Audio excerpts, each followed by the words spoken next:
Hello welcome back to one more vlog. ఈరోజు అయితే మీకు అందరికీ సింపుల్గా చేసుకునే క్యారెట్ హల్వా అయితే చూపిస్తాను. ఒక్కసారి వచ్చి చూసి వెళ్ళండి. నచ్చితే ప్లీజ్ లైక్ చేయండి. అందరి ఇంట్లో పిల్లలు ఉంటారు కదా, పిల్లలు క్యారెట్ ఎక్కువగా తినడానికి ఇష్టపడరు. సో వీక్లీ వన్స్ ఇలా హల్వా చేసి పెట్టండి, ఇష్టంగా తింటారు.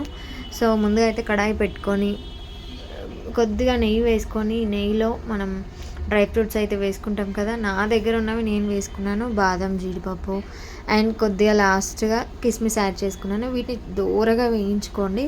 దో దూరగా ఉంటేనే మనం తింటుంటే ఆ ఫ్లేవర్ అనేది తెలుస్తుంటుంది. సో దూరగా వేయించుకున్నాక వాటిని పక్కకు పెట్టేసుకొని అదే ప్యాన్లోకి మనం తురిగి పెట్టుకున్న క్యారెట్ని అయితే వేసుకోండి. నేను తురుముకోలేదు, కొంచెం చిన్న ముక్కలు కట్ చేసుకొని మిక్సీ పట్టుకున్నానండి. సో అందుకనే అలా అయింది. త్వరగా చేసుకోవాలనుకుంటే మిక్సీ పట్టేసుకుంటే మనకు తురుములాగానే వస్తుంది. చూడండి ఎంత పర్ఫెక్ట్గా వచ్చిందో, తురుములాగానే పొడి పొడిగా. మీరు కూడా ఒకసారి ట్రై చేయండి ఇలాగా.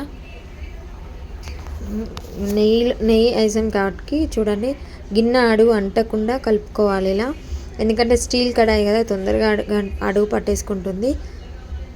ఇలా చక్కగా ఫ్రై చేసుకోవాలి. ఫ్రై చేసుకున్నాక కొద్దిసేపు మూత పెట్టేసుకుందాం. 2 minutes అలా ఫ్రై ఉడికాక మళ్ళీ మూత తీసి చూసుకుందాం. అంటే క్యారెట్లో పచ్చి వాసన ఉంటుంది కదా, ఆ పచ్చి వాసన పోయేదాకా ఇలా చక్కగా ఫ్రై చేసుకోవాలన్నమాట.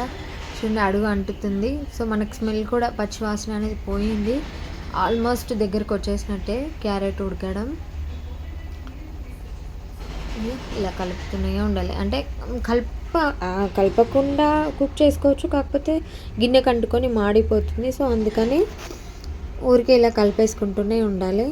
ఇప్పుడు ఇందులోకి మనం పాలు తీసుకుందాం. అంటే 1 కప్పు క్యారెట్ తురుముకు గట్టిగా స్టిక్కీగా తినాలి అనుకునే వాళ్ళకి ఒకటికొకటి సరిపోతుంది. లేదు కొంచెం లూజ్గా తినాలి అనుకునే వాళ్ళ అయితే 2 cups యాడ్ చేసుకోండి మిల్క్. నేనైతే 2 cups యాడ్ చేసుకున్నాను. అండ్ ఉడికాక కూడా మనకు దగ్గరకు అవుతుంది కాబట్టి నేను 2 cups యాడ్ చేసుకున్నాను. చూడండి అసలు క్యారెట్ హల్వా నేను ఎప్పుడూ చేయలేదు, ఫస్ట్ టైం ట్రై చేశాను. చేసినప్పుడు చాలా బాగా వచ్చింది. అండ్ అలాగే చేస్తూ ఉన్నాను కంటిన్యూస్గా. మా వాడికి బాగా నచ్చింది. అమ్మ సూపర్ ఉంది అని అన్నాడు. పిల్లలకి నచ్చితే మనకు హ్యాపీ అనిపిస్తుంది కదా, వాళ్ళ కోసం ఏదైనా సరే చేయాలనిపిస్తుంది వాళ్ళు తింటే. మళ్ళీ ఒకసారి మూత పెట్టేసుకొని కలుపుకుందాం. మూత పెట్టేసుకొని 2 నిమిషాల తర్వాత మళ్ళీ తీసేసుకొని కలుపుకొని చూడండి దగ్గరకు అయిపోయింది క్యారెట్ అనేది. మూత పెట్టేసుకునేసరికి చుట్టూ పడిపోయింది. చక్కగా అంతా ఫ్రై చేసుకోండి. ఉడికిపోయింది. ఆ పచ్చి వాసన అనేది అసలు తెలియట్లేదు. క్యారెటే హల్వా కదా, క్యారెట్ హల్వా చేస్తున్నామా అన్నంత పచ్చి వాసన అయితే రావట్లేదు. చాలా బాగుంది. చూడండి దగ్గరకు ఉడికింది, దగ్గరకు వచ్చేసింది కూడా. ఇప్పుడు మళ్ళీ ఒక 2 minutes మూత పెట్టేసుకొని మళ్ళీ ఒకసారి పక్కకు ఉంచేసుకుందాం.